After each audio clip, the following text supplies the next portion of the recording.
Have you ever wondered how some Chinese brands manage to mimic big names without getting sued for infringement? Today, let's dive into a case study that every product designer should know about. How far you need to go to avoid copying when you're inspired by a hit product. Let's talk about Dyson and their iconic hairdryer. You might have noticed that there's another hairdryer that looks strikingly similar. So, let's do a side-by-side comparison first. Let's look back at Dyson's design patent filed in 2014.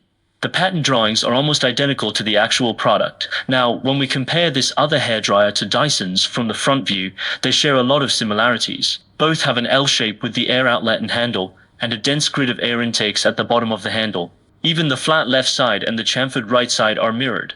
Ignoring color, the differences are minor. This product's handle is slightly wider at the top and narrower at the bottom. Unlike Dyson's straight handle, the connecting curve is slightly different. The angle of the chamfer is not the same, but these differences are not enough to make a substantial distinction. To truly differentiate in terms of design, you need to consider another perspective.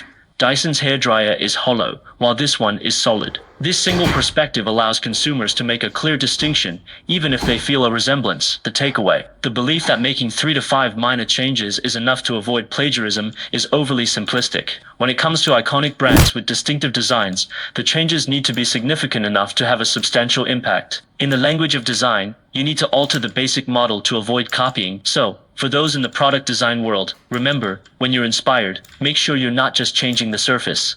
You need to change the essence to truly stand out and avoid legal troubles.